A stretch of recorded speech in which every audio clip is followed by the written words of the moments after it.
evening. Welcome to Q&A. I'm Tony Jones, and answering your questions tonight, the Director of the International Refugee Law Research Program at Melbourne Law School, Michelle Foster, the Minister for Employment, Education and Workplace Relations, Bill Shorten, one-time Chief of Staff to John Howard, now Parliamentary Secretary to Tony Abbott, Arthur Sinodinos, the Chief Executive of Melbourne University Publishing, Louise Adler, and former Deputy Prime Minister and Ambassador to the Vatican, Tim Fischer. Please welcome our panel.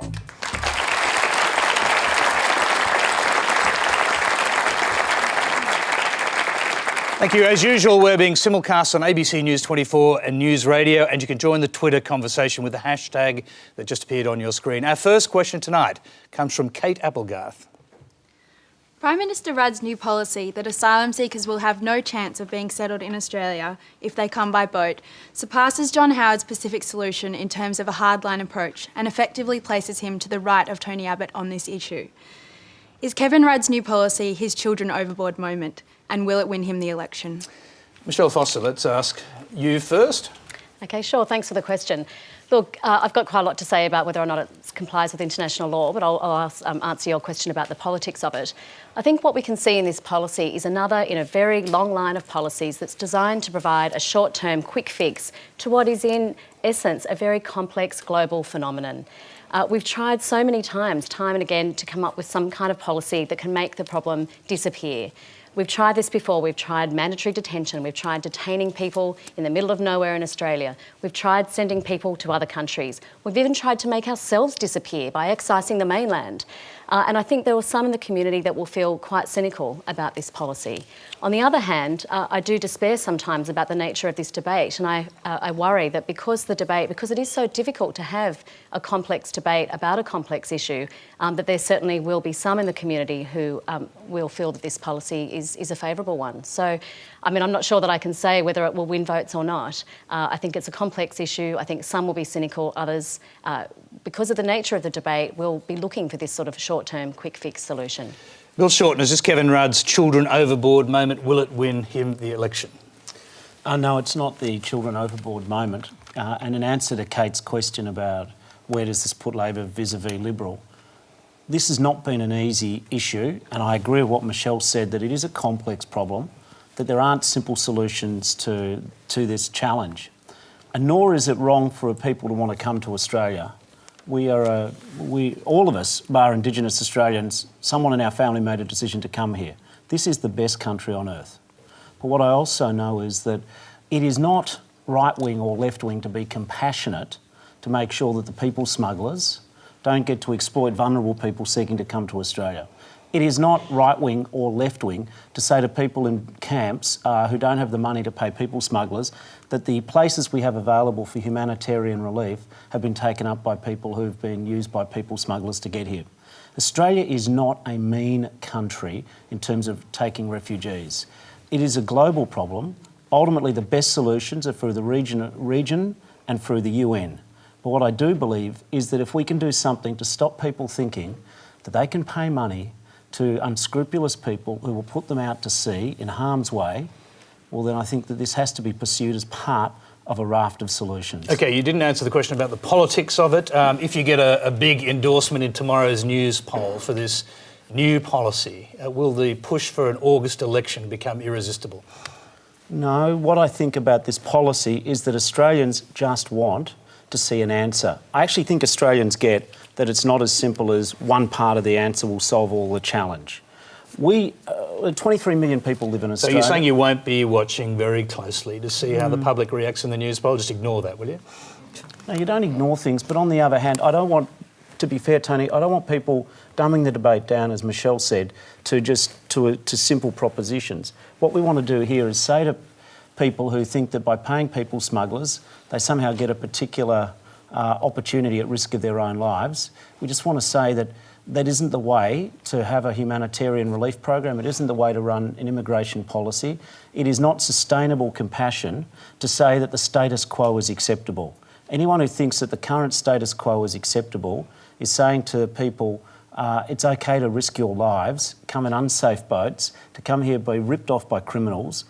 And it is hard. I mean, I wish it wasn't so. And I know that Labor certainly wishes there was a simple solution available, but there isn't. This is part of a regional solution, is the only way we can tackle the criminals while still making sure that we have a decent program, which means that people who can't afford to pay people smugglers don't get away, but they also have a voice. Okay, Arthur Sinodinos, you were there for the actual children overboard moment in government.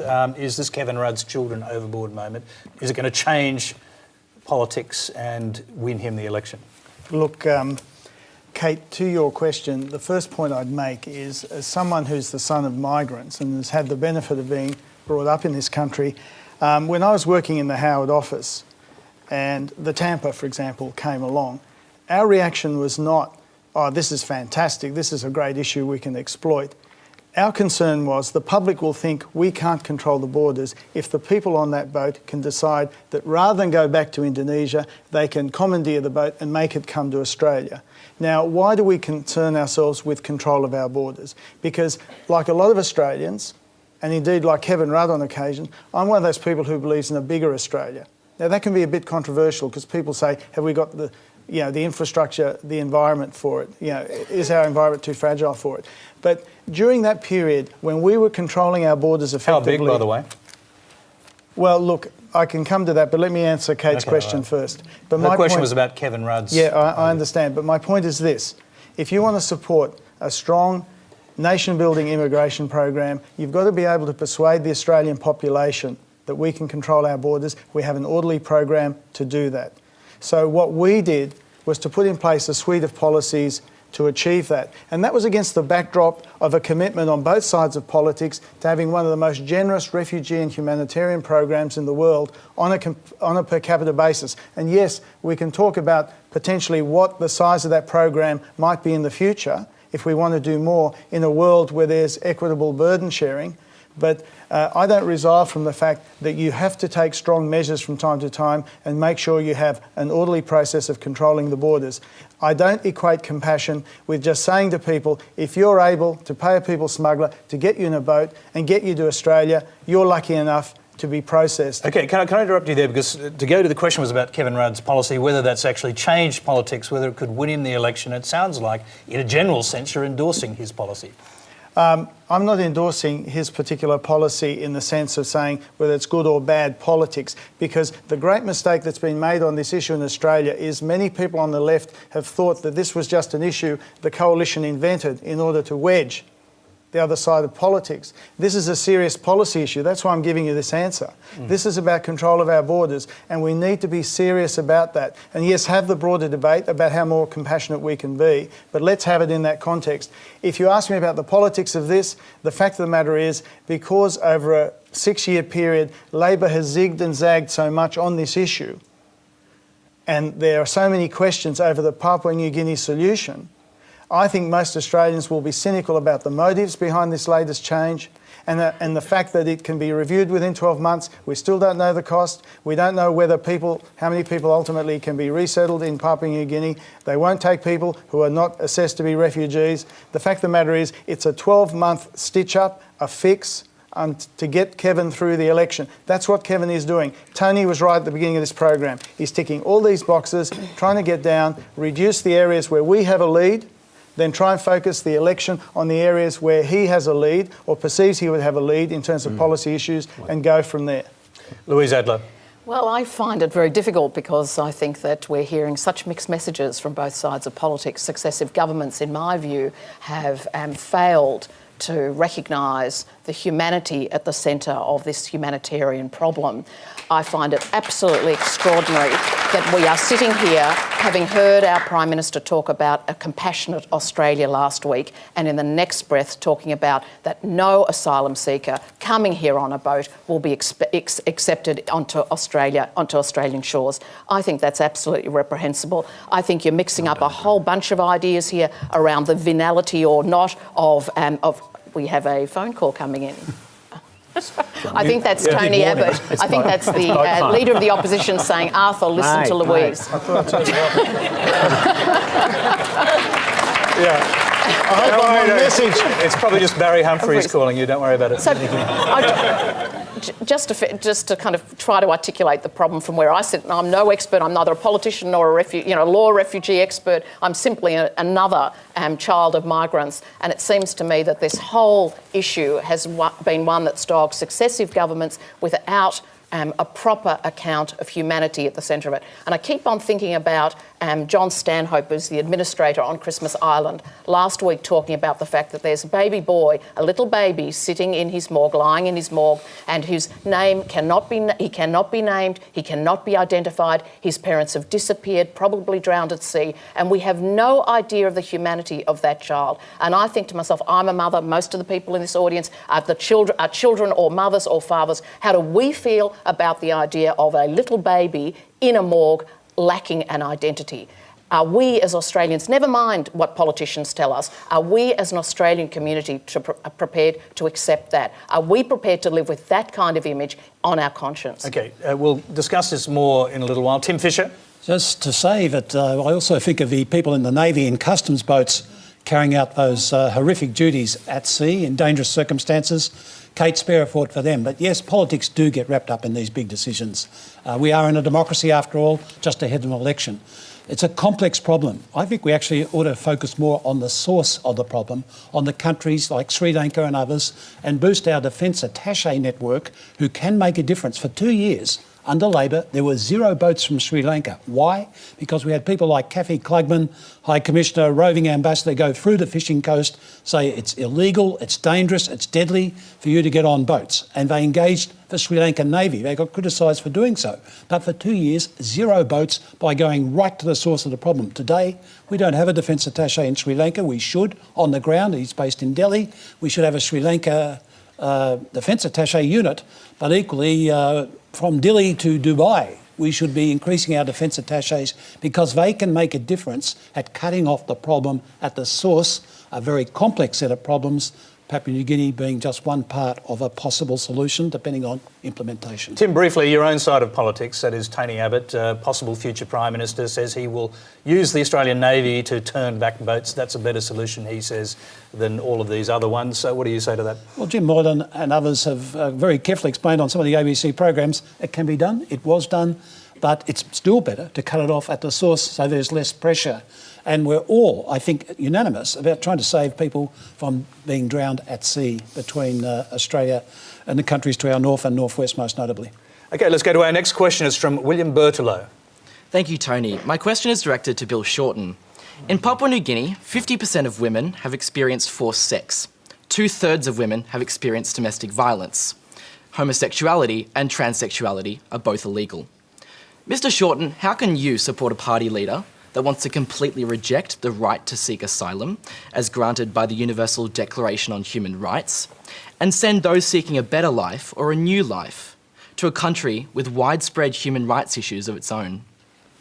First of all, our commitment is to make sure that if people are sent to Papua New Guinea, that they are sent to safe accommodation, and that's what we'll be doing, and that'll be the commitment by the federal government, and our Prime Minister said that.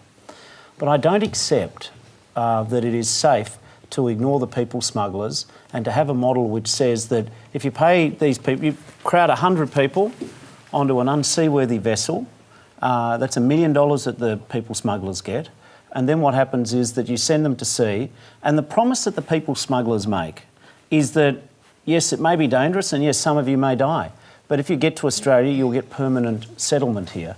And what we do by refusing to deal with that part of the complex issue, which every speaker here has said is complex, by refusing to deal with that, you're not doing anyone a favour. We also OK, but can you just go to the points made in the question? There's a gentleman with his hand up next to the question, and we'll come to you in a moment. But here's the question he wants to ask. Is it safe to send these people to Papua New Guinea? Well, will you be saying to them, some of you may die? No. What we'll be saying to people is that we will facilitate the safe processing of people in Papua New Guinea, and the federal government said we'll stump up for that and what that costs. So that's what we've said. OK, Can I just jump in there? yes, just hang on. The questioner with his hand up there, I'll just go to him and then we'll come back to you, Michelle. So will the Labor Party's policy mean that asylum seekers who are homosexual won't spend up to 14 years in prison? Well, in terms of the settlement facilities that we will be supporting, that will not be the case.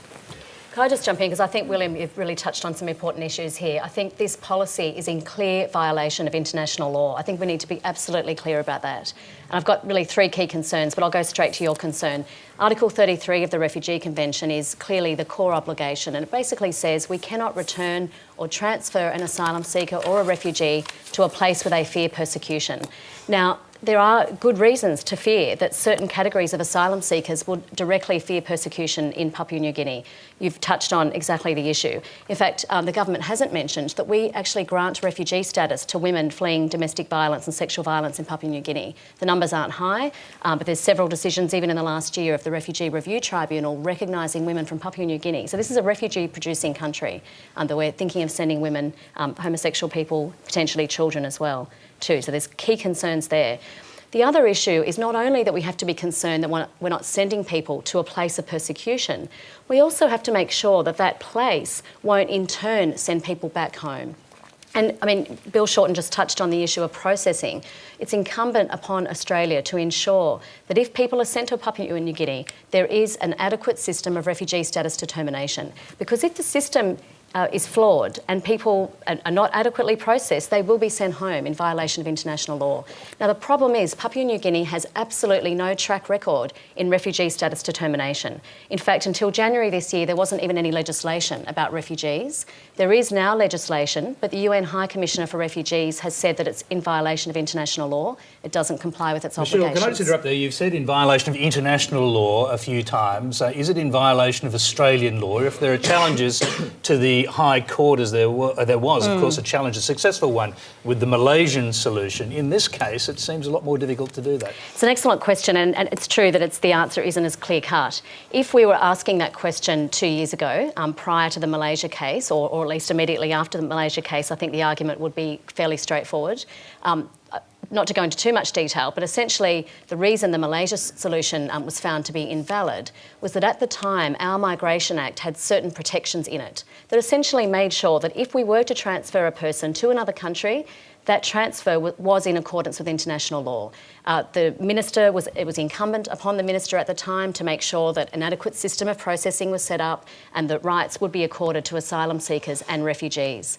And the reason that the Malaysia solution was found to be invalid was that the minister couldn't have been satisfied in that case that those obligations, those protections were in place. The difficulty for asylum seekers now is that the government amended the Migration Act after that. They were unsuccessful in the High Court, so they amended the Act.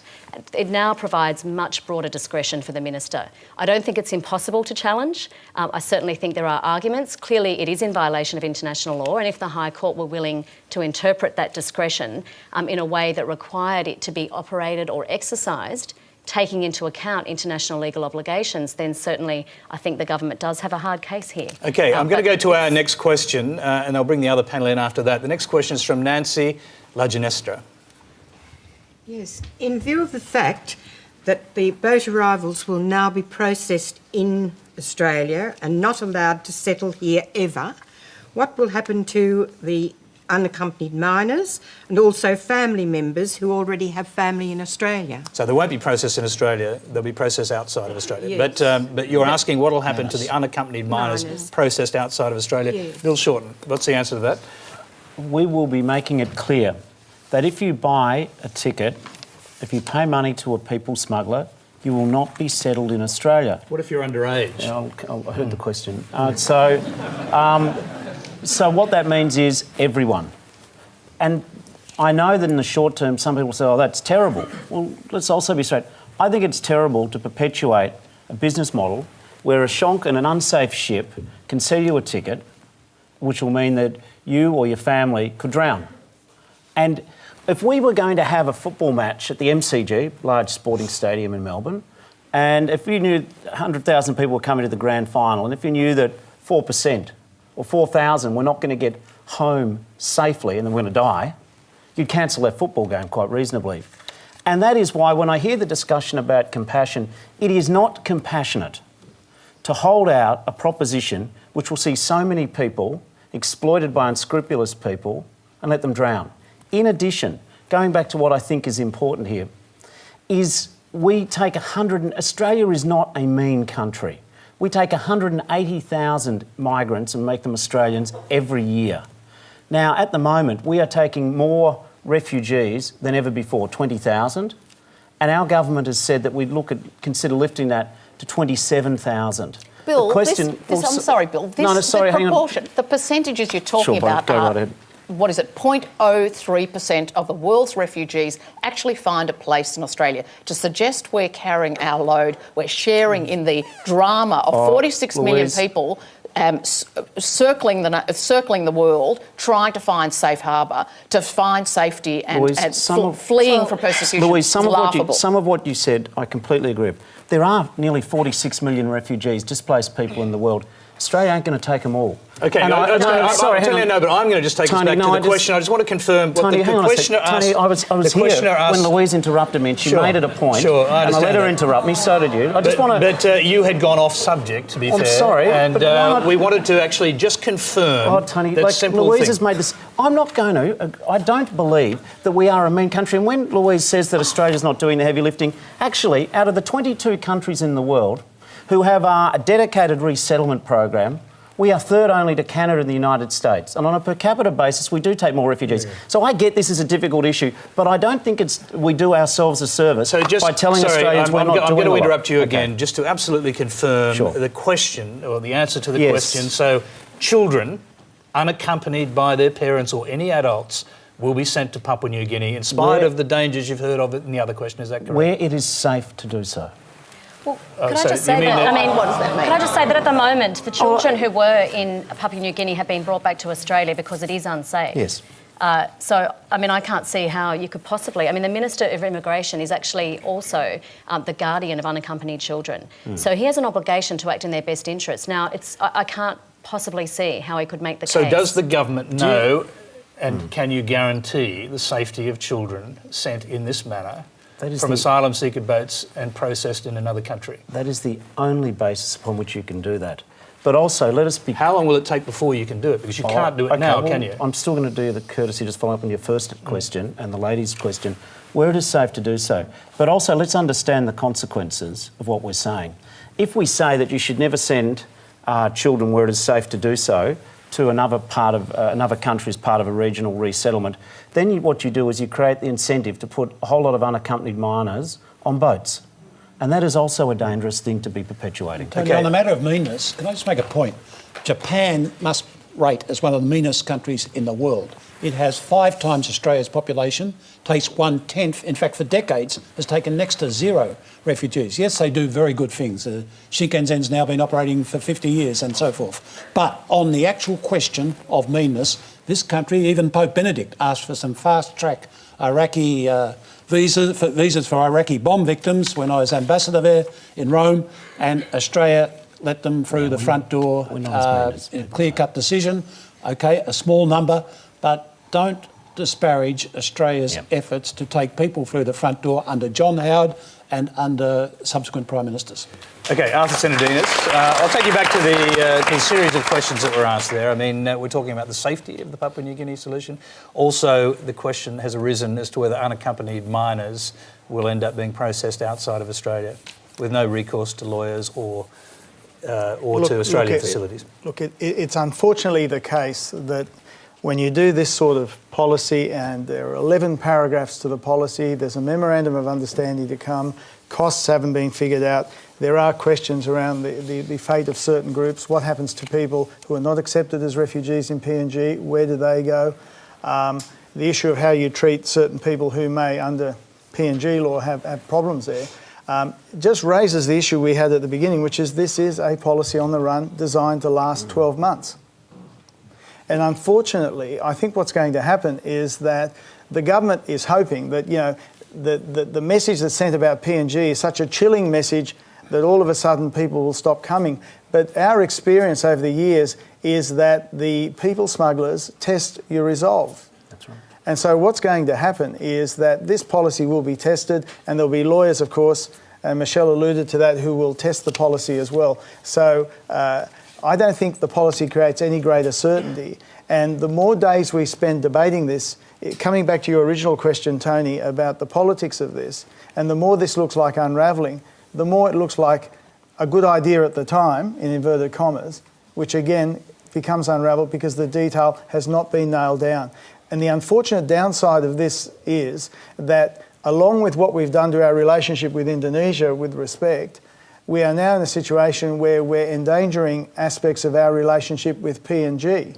And the very fact that Australians are trashing the reputation of PNG, and yes, PNG has its problems, but it's a former colony that we looked after for a long time. You still seem to be treating them as a colony. You're throwing them a few beads. Well, in this instance, it's the Labor government that's throwing them a few beads and perhaps a little healthcare, a little I think we should healthcare. be very careful about the extent to which we trash their reputation on the way through. We should be doing our best to help them. But this particular solution, I have to say, will unravel. It's unravelling before our eyes. OK, we've got another question from the audience before I bring in anyone else. The question is from Caitlin Rudenrees. Thanks, Tony. My question is directed towards Minister Shorten and Ms Foster.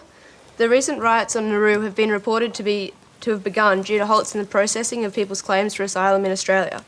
Why does the government think that sending people who want to settle in Australia to Papua New Guinea will have any better an outcome? Surely we can expect worse and worse rioting to come.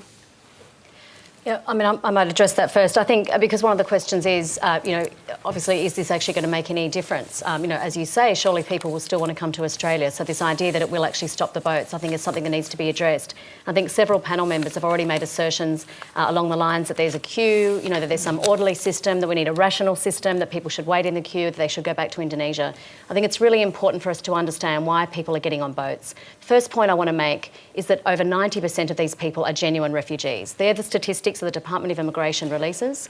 So we are not according to Senator Bob Carr, who says 90% of them are economic migrants. OK, there is no empirical basis for that assertion.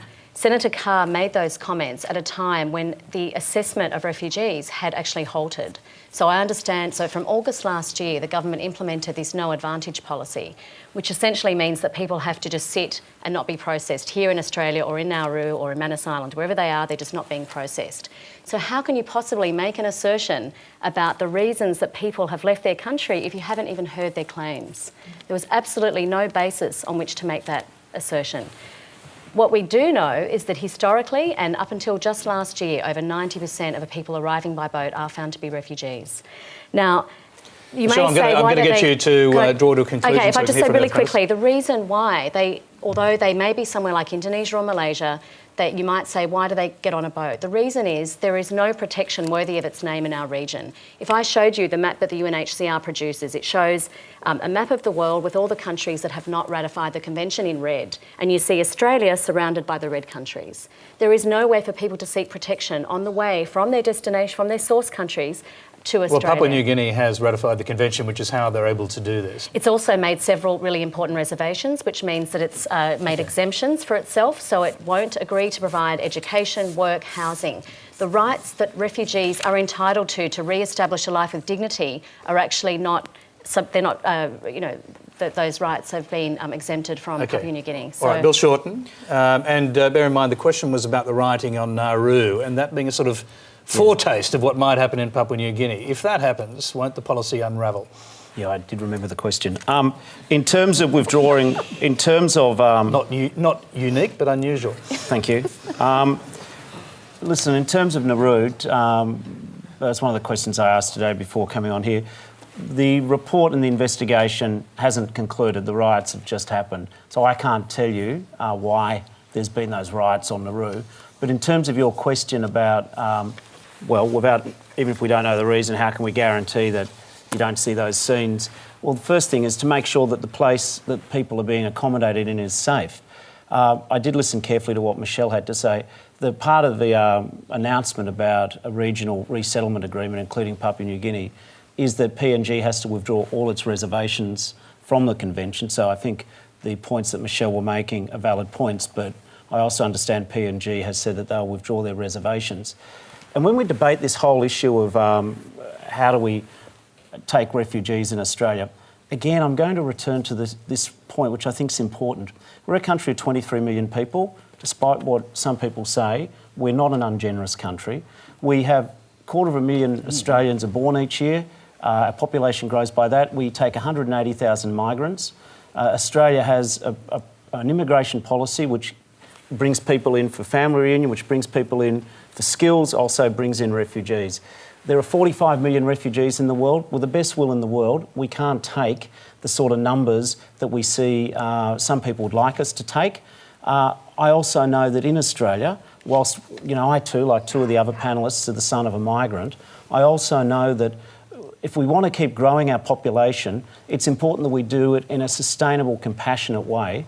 And just saying, holding out this sort of gold horseshoe at the end of the endurance contest where you pay the smugglers, you risk the drowning, you get here, you get the resettlement, I don't think that's fair either on the people who want to come here, nor do I think it is sustainable for the Australian taxpayer to say, if these people who survive the people smugglers then get to Australia, then everyone else will just foot the bill. It's not a sustainable approach. I'm just going to get an answer to the Nauru question from Arthur Sinodinos, and then we move on. We've got another question on this subject. I'd like to get at it quickly.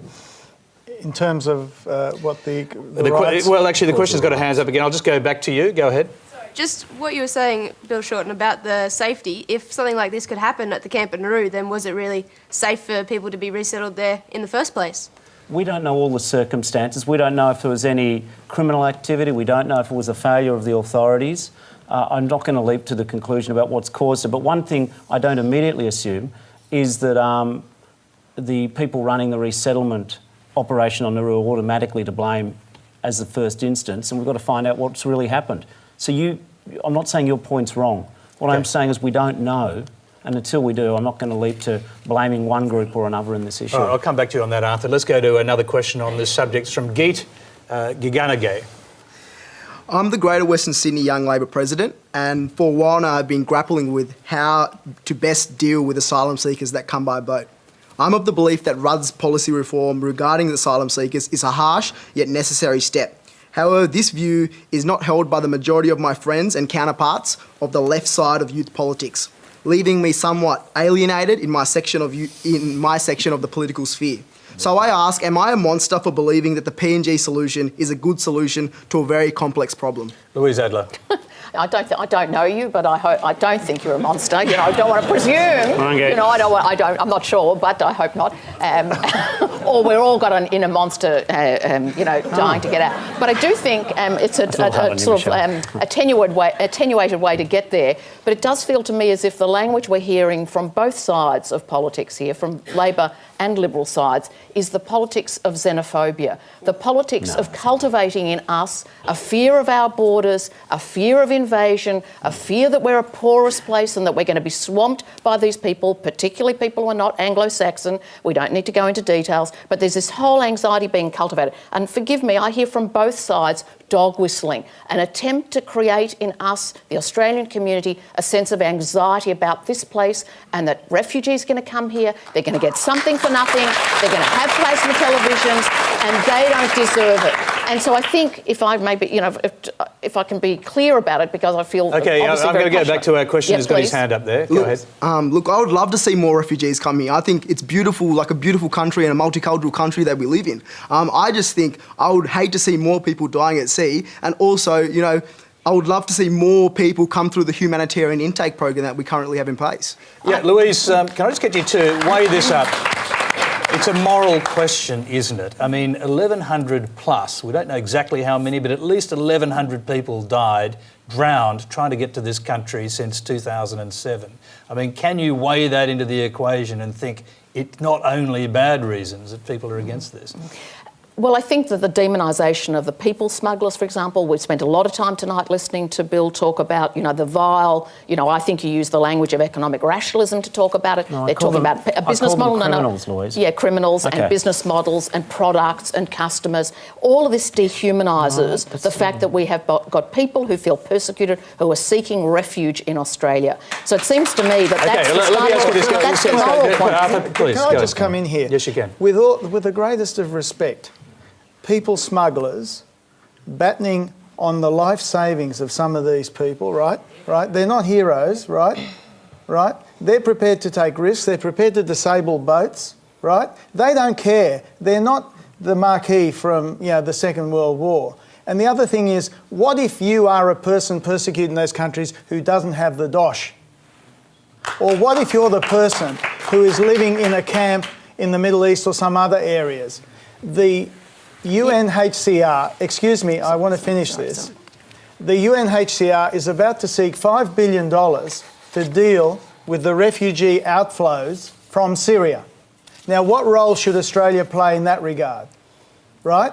There's a whole series of these obligations. And to your point, Geet, you're from Western Sydney. When I go out to Western Sydney, people in Western Sydney feel under pressure because population has increased while their infrastructure has not kept pace. There's more congestion, and they feel often that people are coming in, it's disorderly, and there's been not enough planning by Australians for all of this. And ladies and gentlemen, Shorten and I have to deal with these issues on a day-to-day basis. We have to look people in the eye who are here, and to your point, Louise, who say, I'm looking for particular benefits, but it appears other people can get benefits ahead of me. And the problem we've got is we can't square the circle. We're in the business of trying to meet all those various needs. So please understand that the morality here is about how you balance all these competing demands. The morality as politicians for us is how you do that. And Michelle, to your point, before you put it, we will do everything. We will do everything consistent with the law, because I don't believe any Australian government, whether it's a Liberal government or a Labor government, would willingly ignore legal advice about how to do these issues. Okay, quick question for you on the coalition policy, because no one quite understands how it's going to work. Would you send back boats with unaccompanied children on them? Send back boats, what do you mean? Would you stopping boats at sea using the Navy and sending them back to Indonesia with unaccompanied children? Look, what we would do on the towback policy is we would take advice from the Navy about when it is safe to do so. But would they check the boats to see whether there were unaccompanied children? And there would be rules of engagement about who is on board and all the rest of it. The question of how that is done, though, if you want a briefing from the Navy on how it's done, because they don't like to talk about it publicly, maybe, Bill can arrange that for you. But the point is that those, you would have to make judgments, but the towback policy along with temporary protection visas, because our obligation, Michelle, is to give people protection. It's not to guarantee them a first world lifestyle in every case when they come to Australia. Please, I'm sorry, but that is the truth. That is our obligation under the Convention. And that's the same obligation other countries have. Well, at least you acknowledge that we have protection obligations. I mean, the government is arguing that the only we've always acknowledged those. Can I just say something about this idea that there's something wrong with people moving around in a disorderly manner? I think it's just completely ignoring the history of the Convention. The reason why we have the Refugee Convention is that prior to and during World War II, there were boats of German refugees fleeing Nazi Germany who were turned away. There's a famous boat, SS St. Louis, who was turned away from the US, from Cuba, and historians estimate that hundreds of those refugees, who are genuine refugees, were exterminated in the camps of Europe. The international community came together after World War II and said never again. And that's why the Refugee Convention says that you cannot penalise refugees merely because they have arrived without prior authorisation. The framers of the Convention, who include Australia, made the obvious point that asylum seekers often don't have the capacity or resources to seek prior authorisation before fleeing persecution. The genuine refugees are in fear of their lives. Okay, we've got another hand up down the front here. Well, I'll take that and then probably have to move on. It's been said that politicians have to look at people in their electorate in the eye and to say that, to answer difficult questions around why there are some people in the community getting benefits perhaps ahead of them. And you've said that's a difficult question. But I would say that that is a politician's job, that we've elected them to answer the difficult questions with an unpopular answer, which is, I'm sorry, but these people have nothing. And as a lucky, fortunate country, we're going to do the right thing here. Okay. Can I just answer quickly? Yes, you can. Briefly. And to your question, and we answer that question by saying we have an orderly program, so we do it in a way that is systematic and in accordance with our values and beliefs. Where is the order? There's no queue. There is no queue. I think that it's just those people, Michelle, that you don't see sitting in camps in other parts of the No, world let me who just don't be have the clear. resources to buy their way into Australia. I think we need to be honest with people and say there is no queue. It's true that we have an offshore resettlement program and we're to be commended for that, but people are not resettled on the basis of how long they've been waiting in the queue. the There are solution people rests in at the Indonesia. source. There are people in Indonesia and Malaysia who are genuine refugees. The UNHCR has found that they are genuine refugees, but it means nothing as a matter of domestic law in those countries. So they're sitting there without the right to work, the right to education. They could be arrested at any time, and there is no possibility of resettlement to Australia. What would you do? You can't go home. You can't remain where you are. It's not a life. Okay, all right. And there's no queue. Bill Shorten There's wants no to answer queue. that briefly, and then we're going to move on. And also the statement that was made earlier about telling people difficult things. It would be great if this country could take every refugee in the world. It would be great. But it isn't going to happen. And for some people, that's an unacceptable answer. For some people, they say, just do it. You're heartless if you don't take everyone. I don't accept that if we don't take everyone, somehow that Australia is less of a country than we otherwise would be. I do believe in immigration. So let's be clear, before we cop a little bit of abuse saying we're all xenophobic because we won't take everyone, I don't buy that. What I know is that 26 in every 100 Australians was born overseas. My family all came from overseas. I am an immigrant. Most of us in this audience are immigrants. We like our immigration in Australia. It's a great thing.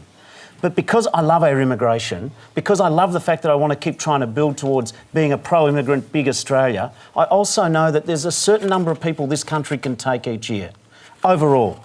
And yes, it would be good if it wasn't so and we had an infinite pot of money and we could take everyone who wanted to be here. And some people will just never agree with what I'm about to say, but we cannot meet everyone's needs. So what we have to try and do is have some order. I agree that if you're in a Burmese camp or if you're an Iranian refugee or if you're trying to flee the civil war in Syria, there ain't a lot of queues and it ain't an orderly process. I accept that. But being a government of Australia, be it Liberal or Labor, we actually have to decide at least what is our population intake. Then what proportion of that population should be refugees, what should be skilled migrants, what should be family reunion, and what proportion of the refugees should people smugglers bring in as opposed to other systems. If it was as simple, and I go back to something Michelle said at the start, if it was simple, then someone would have worked it out by now. This is a good debate, but the answers are not simple. Okay, let's move along. The next question, and it's a different subject, comes from Kylie Cummins. Thank you, Tony. My question is for Tim Fischer. Mr. Fischer, given Tony Abbott rarely faces the media unrehearsed, what kind of Prime Minister do you think he would make if the Liberal Party were to win the election? And as a former Deputy Prime Minister, do you have confidence in him as a possible leader of this nation? Well, Yes. Kylie, there is a full moon tonight, and I thank you for your question. And yes, Tony Abbott does town hall meetings. He does community meetings. And I've every confidence that he will make a good Prime Minister if the people so decide. And that's perhaps where I should make a point that I hope we will see fair dinkum debates during the formal election campaign.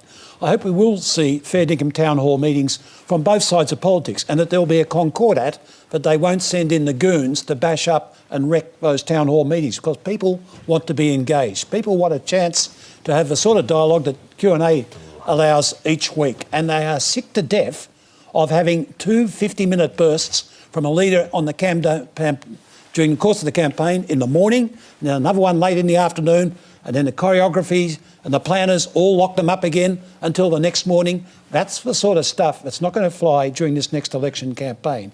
I think we need fair dinkum engagement by the leaders and the senior personnel on both sides of politics. I'm very confident that Jesuit-trained Bill Shorten and Jesuit-trained Tony Abbott will meet the pace on the matter of debates. Okay, other Sinodinos, I took what was being said there as a strong suggestion that Tony Abbott should come on Q&A.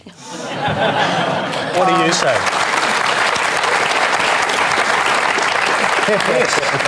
As his parliamentary secretary, I will pass the request on, but he made the point himself that he was happy to debate the Prime Minister during the election period, and I've no doubt, given the preeminence of this forum in Australian public life, that he will do it in due course.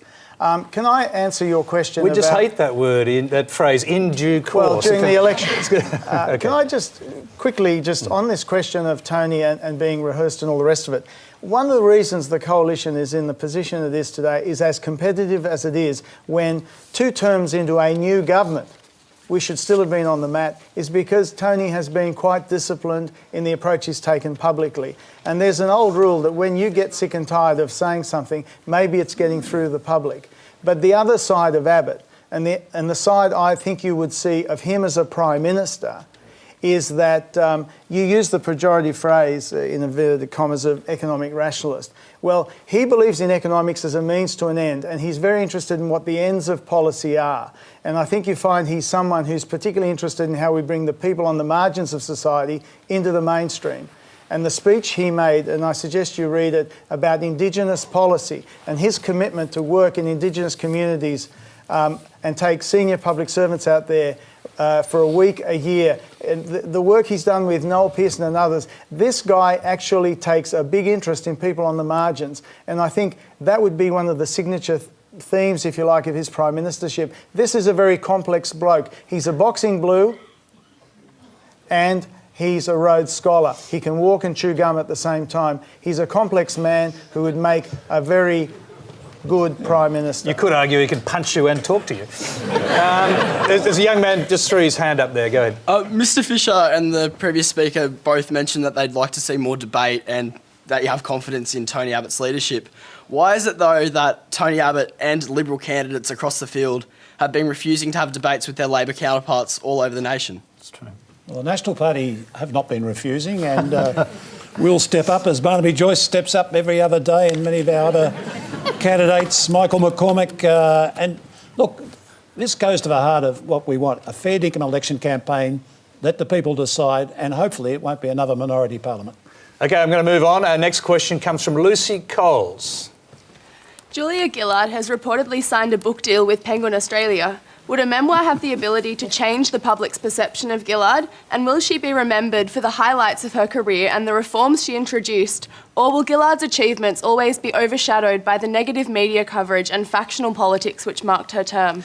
Louise Adler, you're a publisher. I imagine you probably put in a bid for that memoir. Oh, we never talk about what we bid for and what we didn't bid for, but I hope that she writes her memoirs soon. Yeah. I think they have currency now. I think her 3 years... Currency $500,000, according to one rumour. You know, publishing is about personal relationships as much as the chequebook sometimes, so good luck to her if she's managed to achieve an advance like that. And I hope she does talk about her period as Prime Minister. I think it was a remarkable period. And I think we're interested. I mean, MEP is a publisher of political books. We specialise in that kind of work. Of course, I'd be very keen to read her account of her Prime Ministership. Do you think, will it sell? Do you think it'll be a bestseller? I hope so for her. I hope for my colleagues in publishing. In the book industry, we want the book industry to thrive. So booksellers will want to support it. Publishers will want to support it. Designers will want to support it. So from our point of view, a bestseller is a good thing. And when it's about politics, it's terrific. Bill Shorten, I imagine you'll get an advance copy. In terms of... I was just thinking of you thumbing through... I didn't mean to interrupt your question. No, but you said that before. But I imagine you thumbing through the index, looking for Bill Shorten and whatever else it might say after that.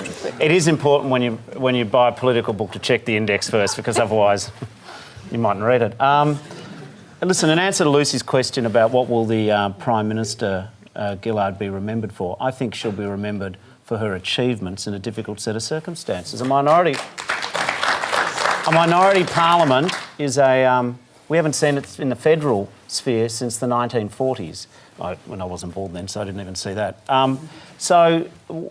There's a lot that's happened, and I think history will treat the accomplishments of the minority parliament and the Labor government perhaps more generously than has been in recent times.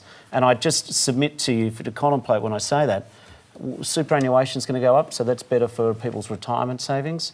We're pushing through the education changes, which will see individual children get the best support possible in schools, government and non-government. And of course the National Disability Insurance Scheme, which Prime Minister Gillard helped champion. So yeah, I think history will treat this term of government and Prime Minister Gillard's stewardship better than some of the polls have. And some of her colleagues? On balance, we will see that Labor is now competitive. There's no question in my mind that the negativity of the minority parliament, where each law was passed by one vote. Imagine watching your favourite football team and they win every game but by one goal, and if you treat each legislation as being a contest, there's 580 laws were brought into being during the time of the minority parliament. So there was a lot happening, but it was always very close, lots of negativity. You know, someone asked earlier about Tony Abbott. I've got no doubt that he's been a very effective opposition leader. I mean, you can be when it's a minority parliament, but he certainly was. But what I think Australians are now looking for is more positive than negative, a sense that you have leaders who are going to care for the future as opposed to be always looking backwards into the past. So, yes, I think, Lucy, that Prime Minister Gillard will get a better deal from history than she got in some of the media now. But what I also think is that now this election is a contest and it's probably forcing Tony Abbott into new ground because Kevin Rudd has created a competition, and even the most unkind critics of Labor will say it's a more competitive election. And I think that now it's the challenge for the Libs is to be positive, not negative, and to be looking on the future, not just the past. Michelle Foster, just on the Gillard memoir question, do you want to respond to? I do tend to agree with some of the points that are being made. I do think that that her legacy will be celebrated. I do think it is quite, and I agree with Bill Shorten, that it's remarkable actually to see how much that minority parliament did achieve. I certainly think that, I actually think that what Julia Gillard said at the end in her concession speech, that, you know, gender doesn't account for everything, it certainly accounts for something. So, yeah, I think I would certainly look forward with interest to the memoirs. OK, we've got time for one last question. It comes from Philippa Clark. Hello, Tony and panel. My question is to Tim Fischer. As a very successful politician on the autism spectrum, you've said before that your obsessive nature has helped you to scale the heights of politics. What advice would you give to young people like me who are also on the autism spectrum and are seeking a career in politics? Philippa, thank you for your kind praise. Never give up, and never give up. It's going to be a hard battle for you to make progress and for young people to break through, be they autistic or otherwise, or on the spectrum or otherwise. But education in this country is a great ability to lift everybody's income and close the gap on the disparity in income. And education has probably brought you to make that question tonight and plan a career in politics. Good on you. And what we must have in this country is equal educational opportunity, a good government school system, a good non-government school system, a viable non-government school system. I raise that because that's the key for you and your like to have opportunity in Australian politics. So it requires discipline, it requires determination, it requires standing up for what you believe in, and I say again, never give up. Good luck to you.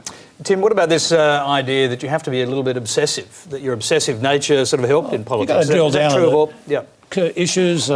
Transport infrastructure has been dear to my heart. This country does need high-speed rail sooner rather than later, from Brisbane to Sydney to Melbourne via Tullamarine.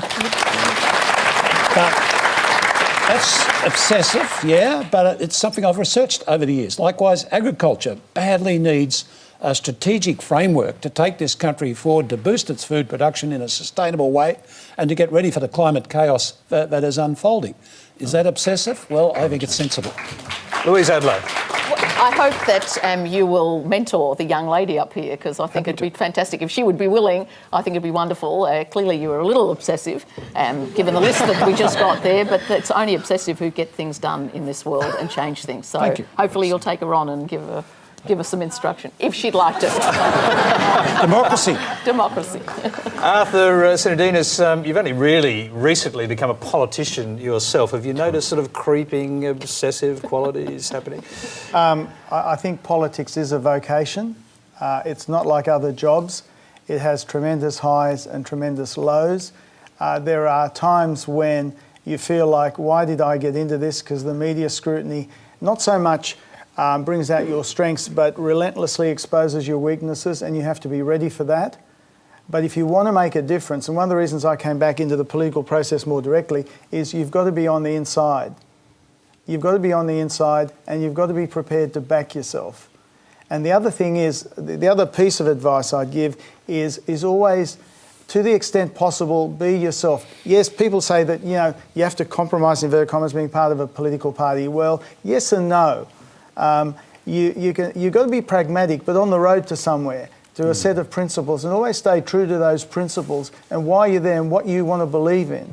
I mean, to be fair to Bill Shorten, one of the things, Bill, you're involved in with the disability care, which has become a bipartisan policy, is something that you can feel a great deal of satisfaction from your own role in. And this is what politics is about. There are things you touch, things you do. I remember doing things in the PMO when I was in the Prime Minister's office, and you look back and you think, gee, that was fantastic to be involved. That made a difference to someone's life. And it's a gain to the community, and we live for something other than ourselves. And that's a satisfaction you don't fully get in the private sector. Bill Shorten. Philip, your question actually made me think of my family. When we think about involvement in politics, I would strongly encourage people to get involved. It is worth it. But I also realise, Philip, listening to you, I've got 2 daughters. They're not as old as you. I hope that they would be able to present their point as well as you did tonight. You also make me realise I miss them, so it's good to be here with all of you, but I'm actually missing them. They should be in bed by now, though. But your point about people with impairment and getting involved in politics, I would just say impairment's just one fact of life. The best thing I've done in politics so far was get involved in disability, and what I realised is we've got to stop categorising people by one attribute, and there's just so much going on. Now, I heard you say you're not necessarily of Tim's party, even though Tim and Arthur have been immensely charming, you know, like, if I wasn't Labor, you know, you'd vote for them. But I'm not, so please no one follow that experiment. But what I would say, Philip, is, I don't know if you're Green or Katter Party or Labor, but, you know, I'd certainly be keen if you'd be interested to get involved with the Labor Party. I was going to give her a card. Michelle, the final word to you, and we'll have to go. I think I would just say that I do hope that, notwithstanding sort of concerns about the way Julia Gillard was treated, that women certainly will continue to be involved in the political arena. I think we are very fortunate that we have a range of very inspirational women still in politics, which is a really good thing.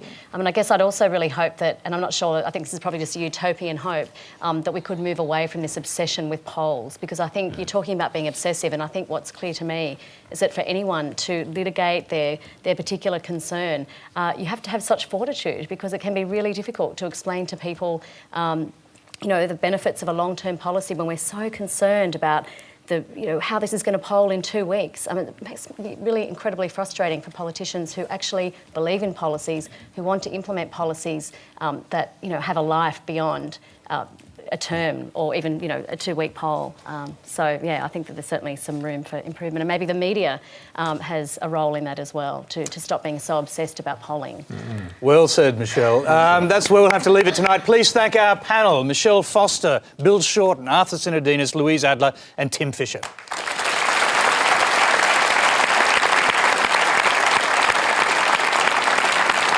OK. Next Monday. Thank you. Next Monday, I'll be taking the week off. Virginia Trioli will be in this chair with actor and comedian Magda Zabansky, the Minister for Employment, Participation and Childcare, Kate Ellis. Liberal Party rising star Josh Frydenberg, the former head of Prime Minister and Cabinet, Peter Shergold, and the human rights lawyer Shahzad Akbar, who's suing the US government on behalf of civilians killed by drone attacks. I'll be back in 2 weeks' time. Until then, good night.